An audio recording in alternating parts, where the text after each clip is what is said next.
Welcome to Blaze News, the Mandate Day 28. I'm Jill Savage. Tonight on the agenda, Ukrainian President Zelensky met with President Trump today to sign a preliminary agreement that gives the United States access to its deposit of rare minerals. They have among the best in the world in terms of rares. So we're going to be using that, using it for all of the things we do, including AI and including weapons and the military. And it's really going to very much satisfy our needs.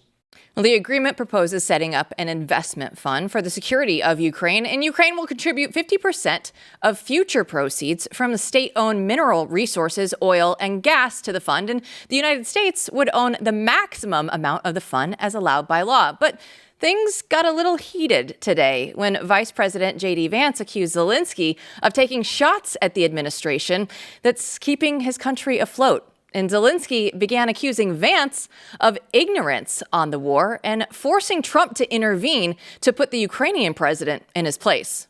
You've done a lot of talking. Your country is in big trouble. I know. You're not winning. You're not winning this.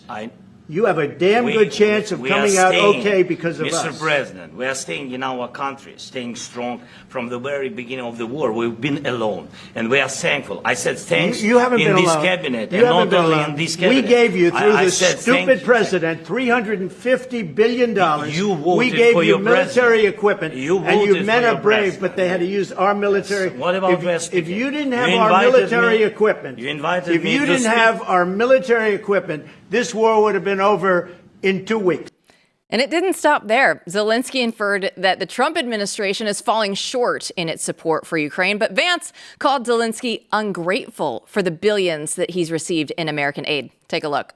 Have you said thank you once? A lot of times. No, in this even entire today. meeting, you said thank even you. Today. You went to Pennsylvania and campaigned for the opposition in October. Offer some words of appreciation for the United States of America and the president who's trying to save your country. After the argument, Trump posted on Truth Social that Zelensky and his entourage had been kicked out of the White House while their press conference had been canceled. And Trump said Zelensky can return when he's actually ready for peace. So needless to say, the rare earth mineral agreement was not signed. This isn't the first time that Vance has called out world leaders to their face. Yesterday, Vice President Vance took another opportunity to bash censorship in the UK. Watch. I said what I said, which is that we do have, of course, a special relationship with our friends in the UK and also with some of our European allies.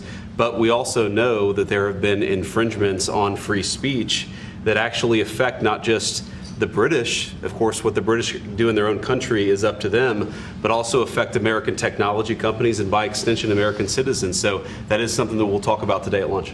Earlier in the day, Vance also highlighted the importance of protecting Catholics at the National Prayer Breakfast, contrasting this administration with Biden's, who, quote, liked to throw people in jail for silent praying. Vance also spoke about Pope Francis, who has been critical of the administration's deportation policy. Take a look. I was certainly surprised when he criticized our immigration policy in the way that he has. I also know that I believe that the Pope is fundamentally a person who cares about the flock of Christians under his leadership.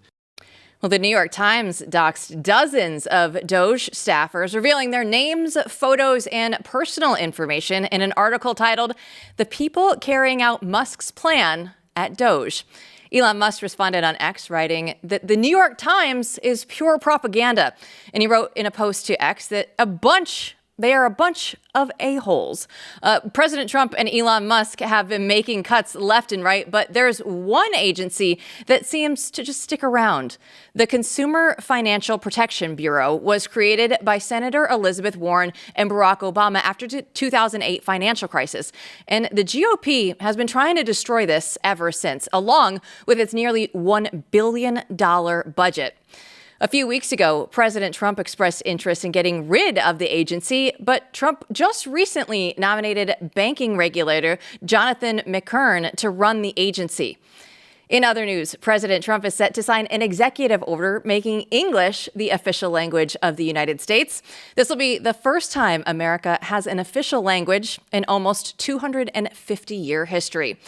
And after 21 years, Microsoft announced that Skype will be shut down this coming May, and it's encouraging their users to use Microsoft Teams instead. There's so much going on. Let's bring in our media critic, Rob Eno, right now, who's filling in for Matthew Peterson. So, the biggest story right now is obviously Zelensky, Trump, JD Vance, everything that's happening between Ukraine and the United States right now. I've never seen anything like what we saw in the meetings today, but also Donald Trump going outside to welcome Zelensky in. And it was just funny to me because President Trump set the tone right away when he said, oh, hey, by the way, thanks for dressing up today.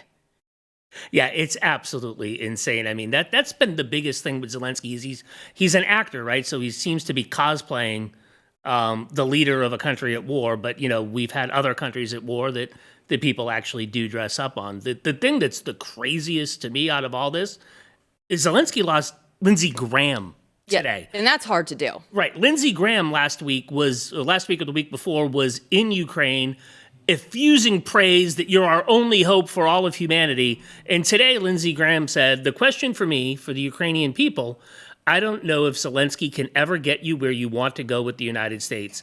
Either he dramatically changes or you got to get someone new. He's calling for the Ukrainian people to replace the leader that last week he said was the last best hope for all of humanity. I look at JD Vance. He's been all over. He's had so many good speeches already. He's already been so impactful as a vice president.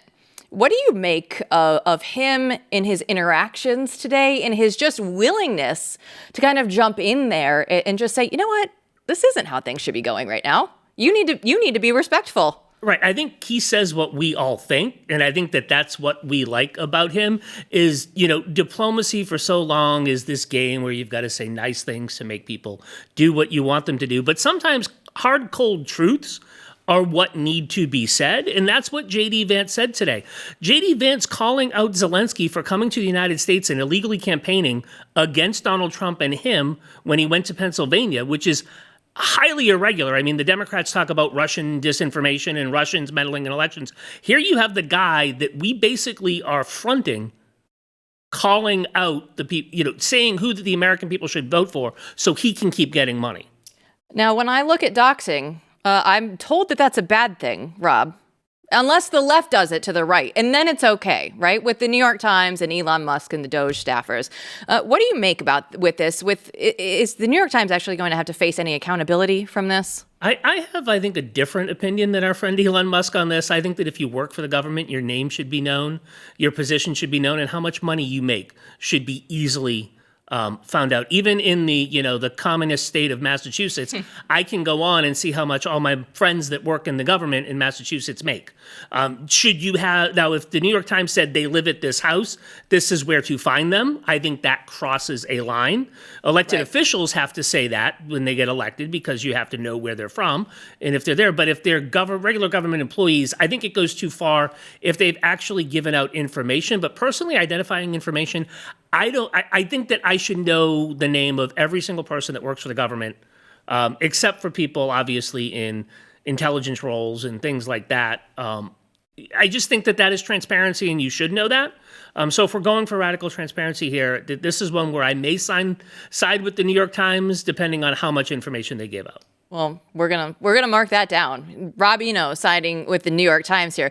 Do you think that the DOGE staffers, do you think that they're in any danger in any way from this or no? I don't know. I know that there is a hypercharged atmosphere, and there's been a lot of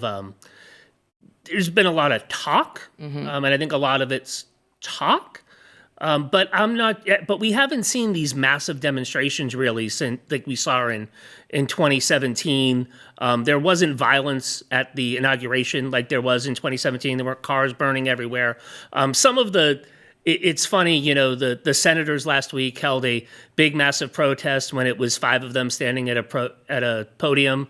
I've seen pictures of Boston Common that normally for these, anti-administration things in the last administration would be full, and there's maybe about 75 to 100 people there.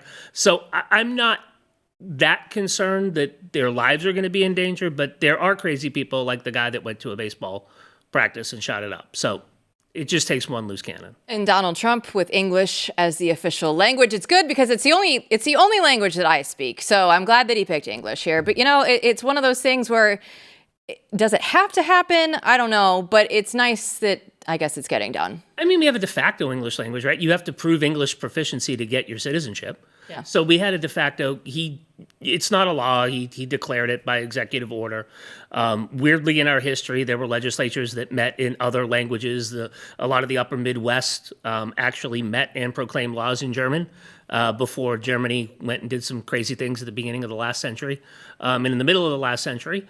But, it's just basically saying what is already the case. It is. Yeah. I look at it and just go, okay, you know what? I'm good with it. If we're going to do it, just go ahead, write an executive order for this one. I don't know that I need Congress to really go through and follow up on this one. I think we'll be good with an executive order. Don't go anywhere because we know that the Epstein files, it's still the biggest story going on. FBI whistleblower Steve Friend will give us his take on yesterday's Epstein files debacle. We'll go do this right after this.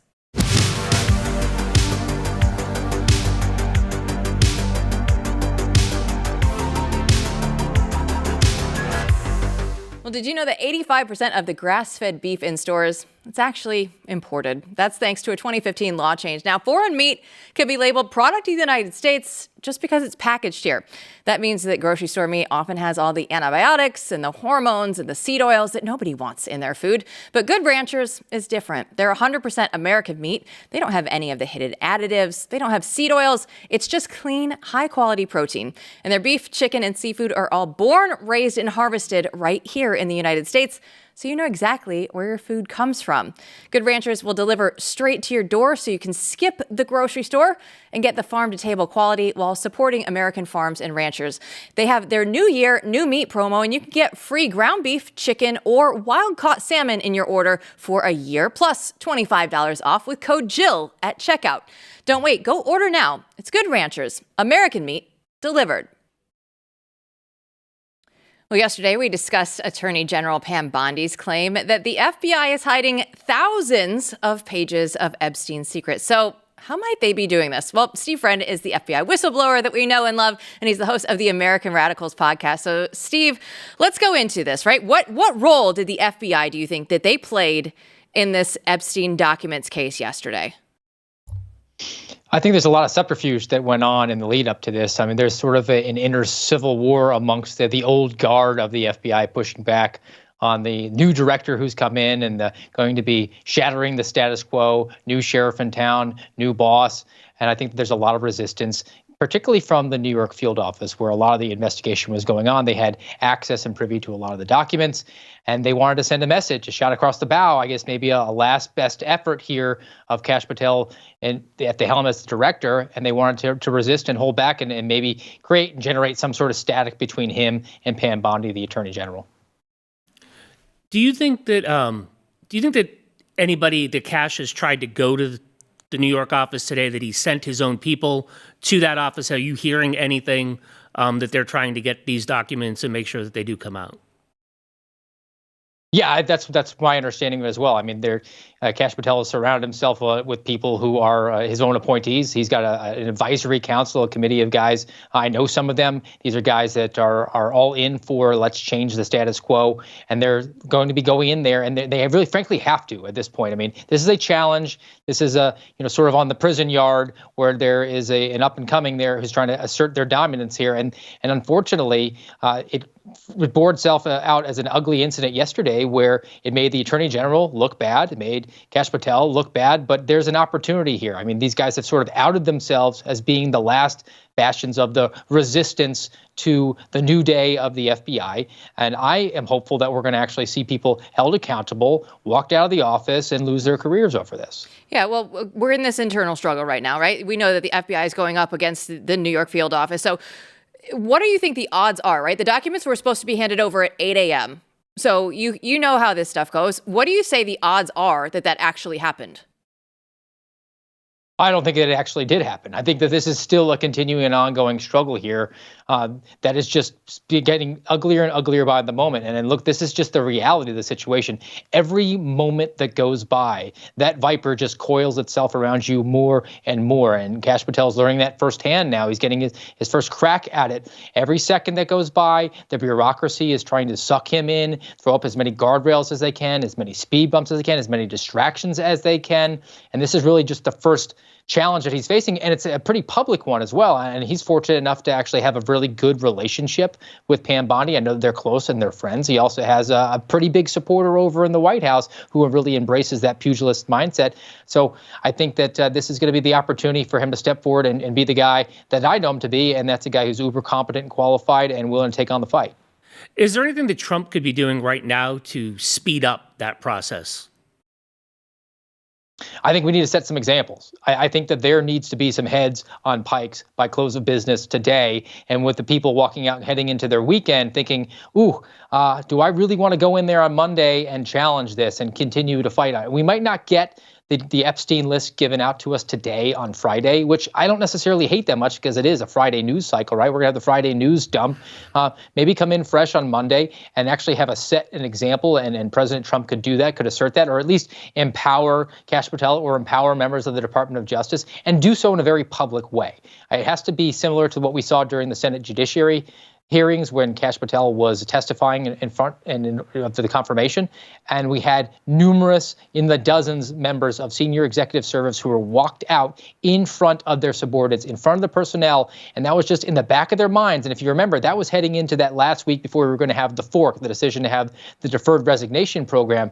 And you just have to think that once that message gets sent, that maybe they reassess and reevaluate, one, is my job essential? And am I really willing to stand and dig my heel into the ground and push back when all of the winds are behind releasing this list? I mean, there's not a good ground to stand on. There's no support to say, oh, I think we should keep these pedophiles it's secret. It's really in the better interest of the American people. You put on X the picture once again of the paint job at Quantico, right? We talked about this before with you. It was one of my favorite things when we saw it, right? It was all the DEI words. They were up there on the wall, and they were just putting a fresh coat of gray paint over it just to, signify the erasure of the DEI movement there in the FBI. We know, like you said on X, it's going to take a lot more than a fresh coat of paint. This story is so big. The headlines are worldwide with this one. We know the rot goes deep in the FBI. So how much of this story being as large as it is, will it make an example for the future going forward for what the FBI will or will not do for those deep state individuals that are still there? Will this be enough to just say, okay, maybe we don't actually have all that wiggle room that we thought there in the deep state? I cannot think of a more clear example. I mean, we talk about like how the left is continuing to take the 20 side of every 80-20 issue now, and it's really just been great to watch and to see them self-implode. This isn't an 80-20 issue. I don't even think it's a 99-1 issue. The only people who do not want this information put out there are people who are on the Epstein client list, and apparently members of the FBI who just want to send a message that we're going to resist no matter what it is. But I think we're at a point now where if this is not actually fleshed out, if we do not actually hold people accountable, maybe we'll actually get the silver lining either way. Maybe we'll actually have it sent home and hammered home to the American people that this agency is just not salvageable. We have to just start fresh, start anew, because the amount of rot that exists, and you're right to point to that picture there, you can't just slap a fresh coat of paint on it. It has been almost a full generation going back to 2009 when Barack Obama was the president, and just fundamentally change and transform the way that they brought personnel into the agency. That is almost a full government career. That's government-wide, but particularly to the FBI. These are people who are truly convinced. They have the hubris to believe that they are beyond any sort of reproach or questioning, which is why they were resistant to even turn over their names about their accountability as it pertained to January 6th. They think that this information that is at their fingertips is actually theirs, not the American people. They don't look at the American people as their customers. They don't look at them as people who they're supposed to try to protect against fraud or force. They just see them as an opportunity to personally enrich themselves and advance their careers and maybe send a message that we are actually in charge.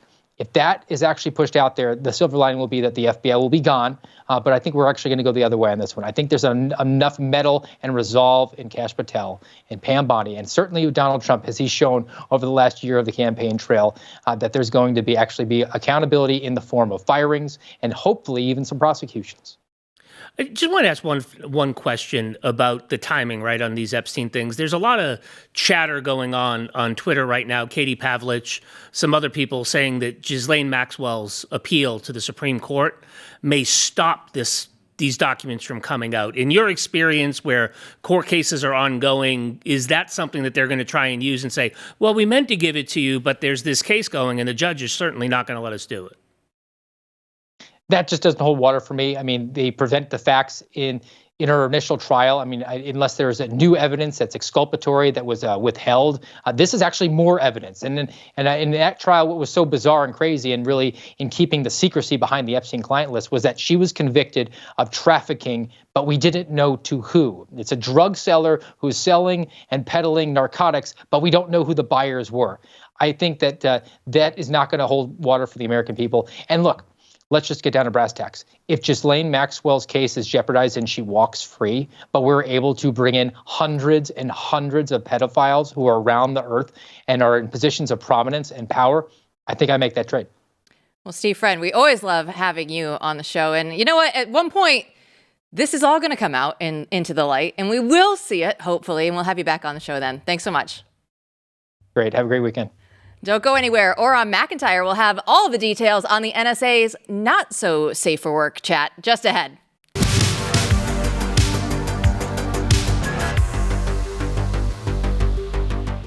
Well, we have some big news. President Trump has an historic address to Congress, and we know that the legacy media, they're going to try and spin it, right? But here at Blaze Media, we're going to bring you the unfiltered truth. It's going to be live, raw, and without all of that nonsense. So that's why we won't just be streaming the speech live. We're actually going to be hosting a roundtable event with Blaze TV hosts, and we'll have real-time reactions, and we'll give you the analysis and the truth that the mainstream media won't touch. And yeah, we have some wins. We know it's a good time right now, but we haven't won the war. So we're still fighting for America's future, and this speech will set the tone for what's next. So can Trump continue to push us forward, or will the resistance in D.C. be able to slow him down? We're going to break it all down live in real time. There's not going to be any of the corporate agenda, so you can catch us all over. We're going to be simulcasting across all Blaze channels, so no matter where you tune in, you're going to be getting real coverage from voices that you trust. And you want to stay until the end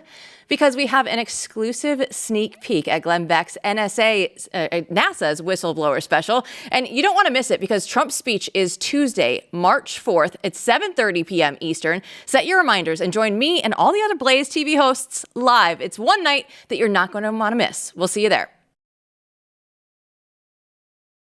Well, earlier this week, it was revealed that NSA employees participated in online chats about their genitals, sex change operations, and fetishes, all while on a chat system intended for work. Doesn't that make you want to send your hard-earned money to the IRS in April? Well, Blaze TV host Auron MacIntyre has done a deep dive on this topic, and he joins us now. So, Auron, give us a sense of what took place with these NSA employees.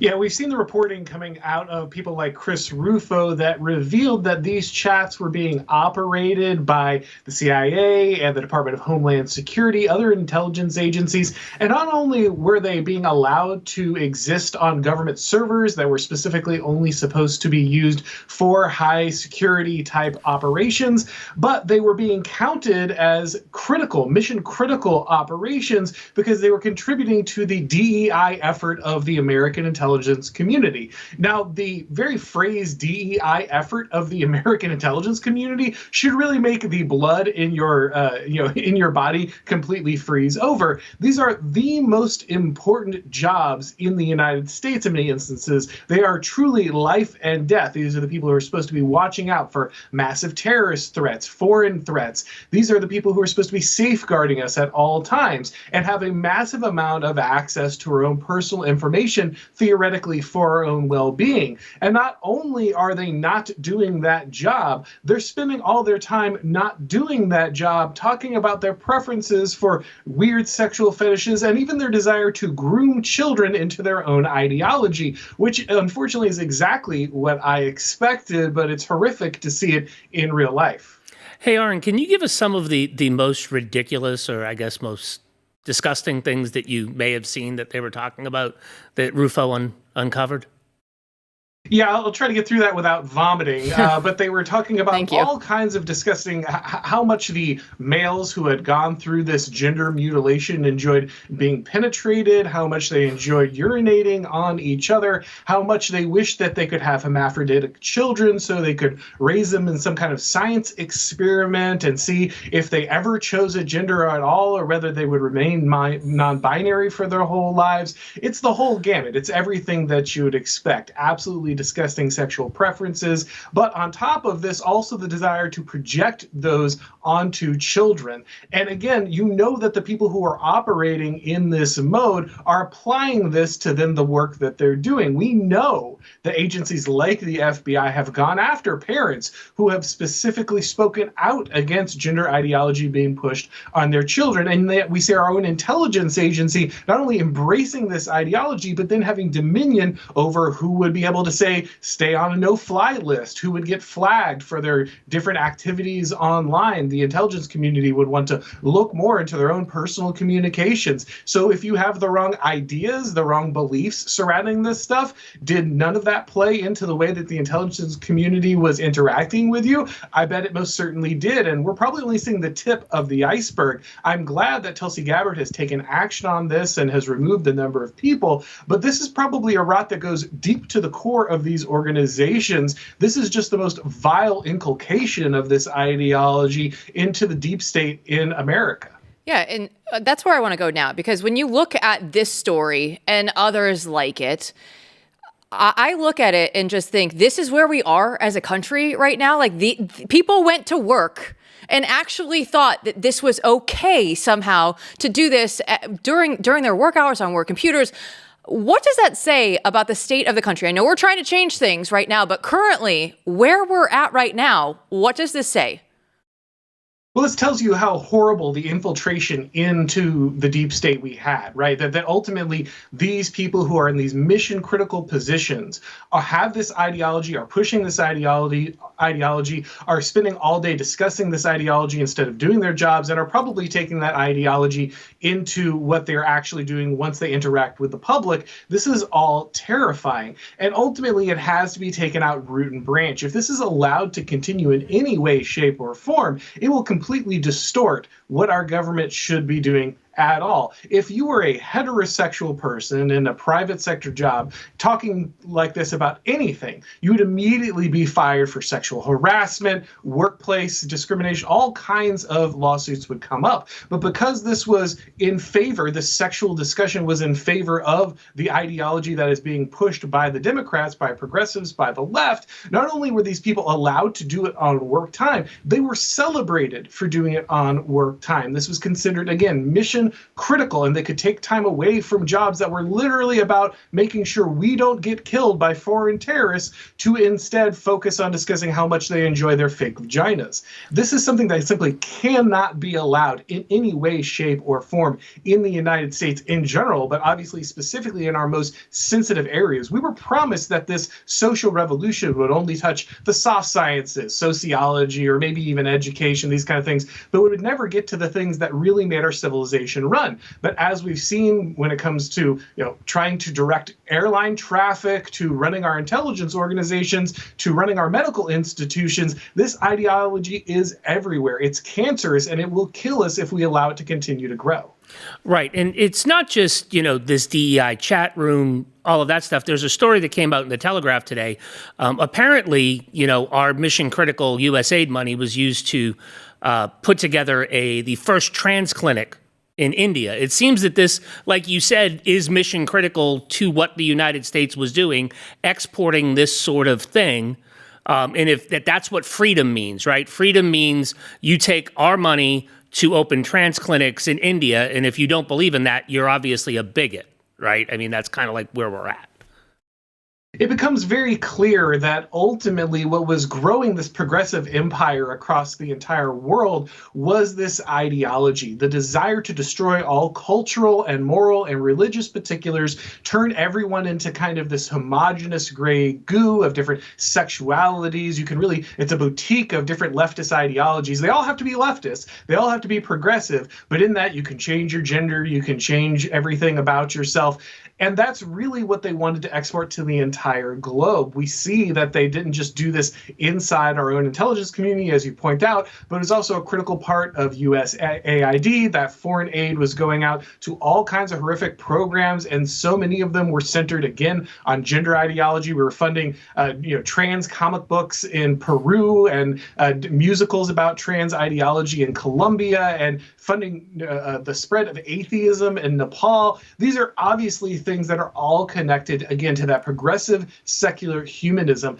There was an evil empire operated in the name of the American people, and they have to understand this is why there was so much animosity towards the United States across the world. We have to go back and we have to return to understanding that we are taking care of the United States. We are taking care of the people of the United States, America first. All of our organizations, bureaucracy should be oriented toward the well-being of the people here, not pushing artificial and destructive ideologies on the people of the United States or across the globe. The global managerial class should not have a say in the way that the United States is run. The elected president of the United States and the cabinet that he puts in place should be the ones that are ultimately driving those decisions. All right, so let's zoom out and look at the intelligence community as a whole, right? Because we know you mentioned Tulsi Gabbard fired about the 100 employees or so that were in there in those chats. So what needs to be done then to restore the trust in the intelligence community?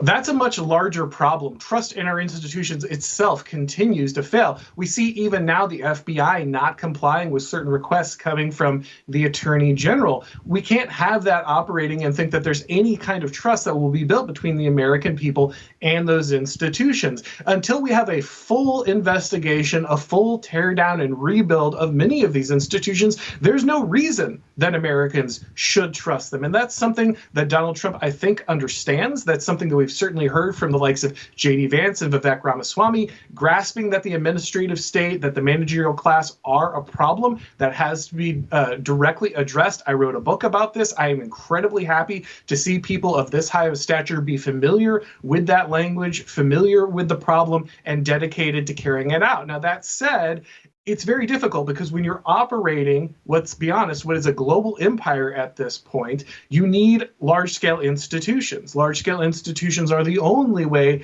to actually operate when you're handling that many people in that much of a territory. And there's an inherent problem with those institutions, which is why we probably need to scale back many of these operations. We probably don't need to be the world's police, either ideologically or physically, so that we can, again, focus on the United States. But to the extent that we still need these institutions, they do need to be deconstructed and then reconstructed with the interests of the American people in mind. We have to get rid of the personnel that were responsible for this, but we have to get rid of the incentive structures that went ahead and allowed this to perpetuate itself. That means that the media, the educational institutions, academia, all of these things feed into the ideology that then manifested itself in our medical institutions and our intelligence institutions. And until we address that, if these agents are being trained in the ideology in college, they're just going to carry it into the institution, even if you change some of the things that are on the placard of the institution. We have to get to the root of this. It has to go. If we don't, then these institutions will remain sick and no one should trust them.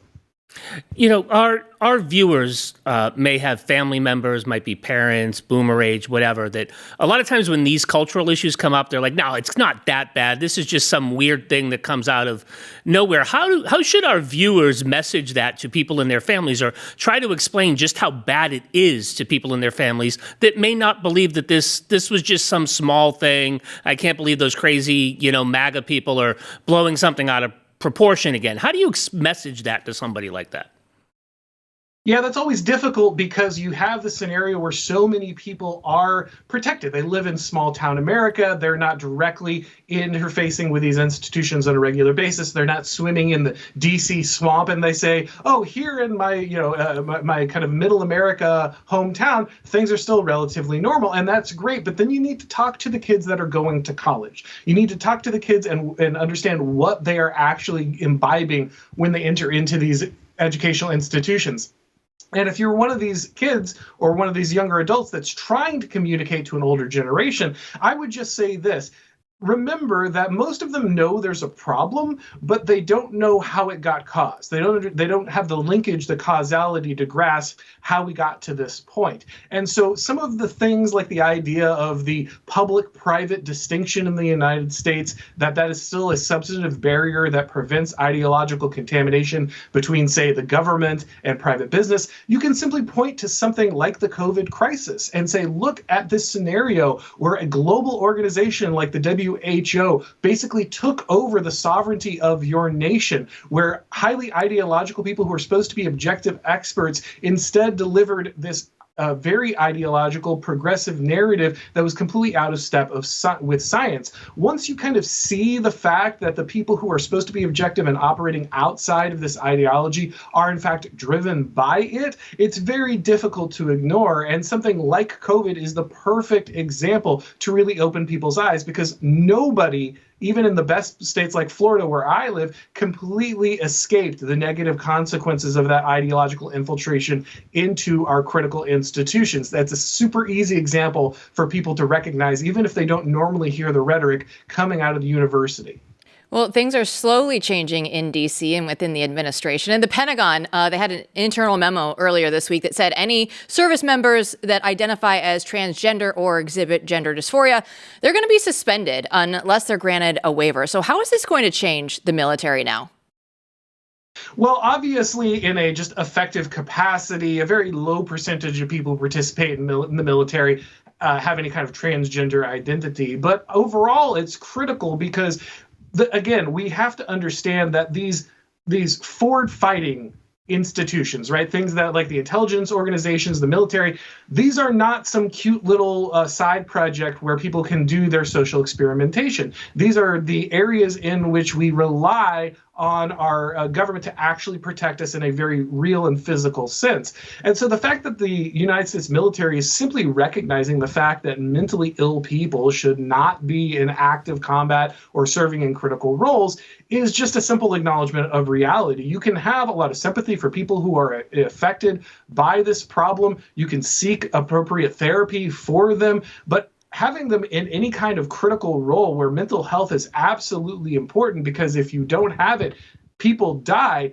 Obviously, that simply cannot be allowed. It's good to know that the military is going to be putting the safety of the United States first. It's going to put its effectiveness as a fighting force first, and it's going to be putting the progressive politics and the social engineering in the backseat.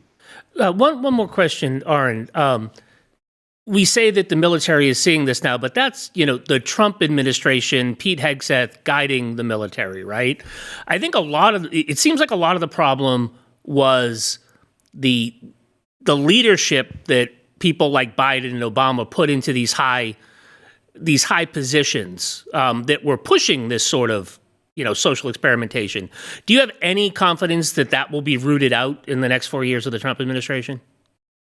Well, I'm a big believer in elite theory. And elite theory purports that the people who drive culture, who drive decisions, are those that are at the top, that actual public opinion is relatively malleable. And when people at the top change the direction that things are going, you tend to see this preference cascade that moves down. And we're seeing this all across the United States, from Jeff Bezos saying we're going to make the New York, or rather the Washington Post, a little less liberal, these kind of things. We know that there are a lot of institutions that are shifting this. Now, there is a generational aspect. You're right that there's an institutional momentum that exists ideologically and will be there for at least one generation inside the military. But that's where it's important for Trump to follow through. You've got Pete Hegseth, you've got people who are loyal to his MAGA vision and to what we think is a much better understanding of the way the military should be operating. But they need, again, to get deep into these organizations. Personnel must turn over. Elite theory can't work if you leave the exact same elite in control. And so when you are looking for the people who are leading, the people who are changing minds, you have to go deep into these organizations and make sure that the incentive structure that was pushing progressivism is rooted out. Once you do that, that gives people the permission to then go ahead and change their mind. And that's what a lot of people want to do. Let's be honest, a lot of this stuff was insane. It was destructive. It was very bad for the jobs that these people ultimately wanted to do, the missions of these institutions. I firmly believe that if you are thorough in your ability to turn over the leadership and the ideology that they're advancing, you will see the rest of the rank and file follow suit. You're going to have a first wave of people who are going to push back because they're still kind of marinating in that ideology that was there for so long. But once the incentive structure is pulled out, once a different one is in place, once the leadership is pushing a different understanding that is more in line with what the military should actually be doing, I think that it is possible for that institution to heal itself in a relatively short order. But it is, again, about the thoroughness of your ability to go through, change critical leadership, and change the incentive structure. Well, we're getting small wins, but they are getting there, one by one. Auron MacIntyre, thanks so much for joining us. Thanks for having me. Don't go anywhere. Blaze Media is your front row seat to America's golden age. We'll tell you why right after this.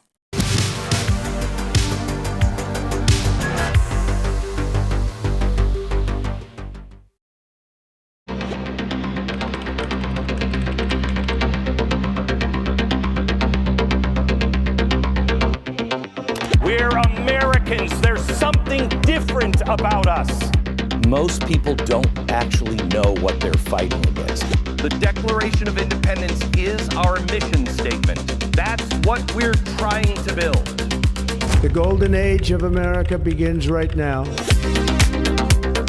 It's a new age for both America and media. Earlier this week, Blaze Media's Chris Bedford became the new media representative at the White House press pool. And it's a sign that the country's most transparent administration is finally evolving alongside the people that they serve. So, Rob, when we look at this, how is Blaze Media going to support America's golden age here? Blaze Media is going to tell the truth. We're going to hold the administration accountable when we have to. We're going to make sure that we're telling the stories behind the stories to let you know what's going on. And I think that we're going to help you figure out how, not just why you love America, but how you can help make America better. So when we look at Trump and the golden age, and I love that he is using this phrase, this terminology on the campaign trail. He was saying you can actually have the American dream again. So what do you want to see from him? What does he need to do to actually usher in the golden age? I think he needs to do what he seems to be doing, which is get the government out of being the most important thing in people's lives. I think there are too many Congress people and people in Washington that believe that the United States federal government should be the most important thing in people's lives and should control people's lives. And, we have them saying that Trump is going to be an autocrat because he's trying to cut government and get government out of people's lives. And I think that more towards that is what's going to usher in this golden age. Just get the government out of our lives and let us live our lives and let us make America great again, because it's the people that make America great, not the country, not the government. If we can get the government out of our lives, and then the conversations that we had today, just talking about getting basically wokeness and DEI out of everything else, we see the administration is making a very big push to get wokeness out of the culture. So how do you see them just reshaping the cultural landscape when it comes to just all the DEI nonsense that we've had to put up with now for so many years? I think what you're going to see is what is starting to happen. And I think that Auron said it right when he talked about elite theory. When the people stop pushing this down our throats, then the people that believe that it's crazy will get to believe that it's crazy and will act accordingly, right? I think you're seeing that and it's we say the culture is upstream of politics in a lot of ways, but I think that this is where politics might help shape the culture, because I think you're going to see people like Disney get rid of a lot of this DEI stuff. I mean, the greatest thing that happened in the past 2 weeks is Kathleen Kennedy is no longer going to run Star Wars. So for, old 50-plus-year-old Star Wars fans like me that remember the cyan and magenta Solo Cup that our little flashback ad was going towards, are going to be happy because stories are going to be told, and you're not going to have purple-haired Admiral lady in the movies, in the Star Wars movies anymore to show diversity or whatever it is. You're not going to have an African-American play a Danish mermaid, right? You're not going to have those things that we were told that if you don't support this, you're obviously racist and you want to kill everybody in the United States that's not like you. And we've seen headlines where Disney is taking out trans characters that they had previously thought they were going to have in movies.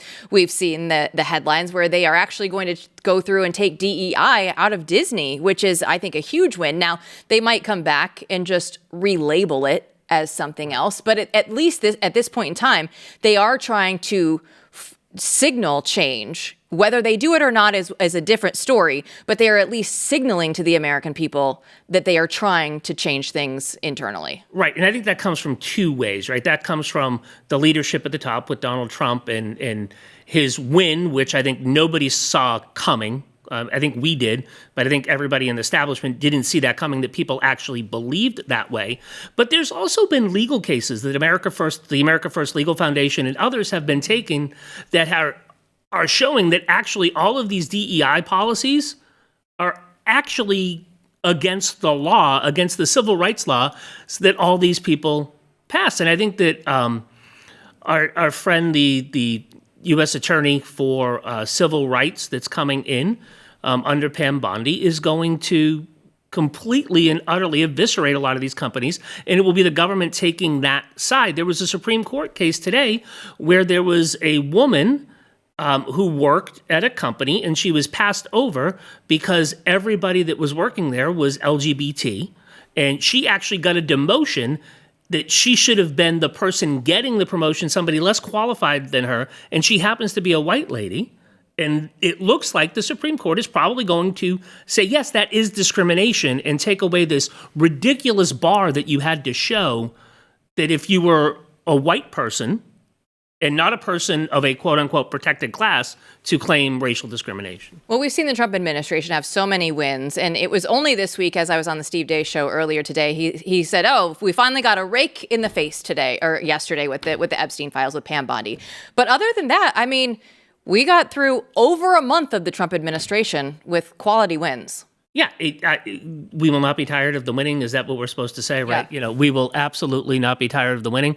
And it's win after win after win. I'm very excited to see what happens on Tuesday. It's where he will be able to lay the agenda out for the American people. Will he be able to call on Congress to codify the wins that we have gotten? And to say what is going to happen. The one win that I would really love to see him do, though, is to do something about the cartels. We saw that there was a cartel leader that came back, but we can't have cartels killing people on American soil anymore. Yeah, we will have everything for you for Trump's speech on Tuesday night here on Blaze. It's going to be all the Blaze hosts here for you an hour and a half before Trump talks, and then everything wrapping up the event as well, so you don't want to miss it. Everybody have a great weekend. Thanks for watching. We'll see you back here on Monday.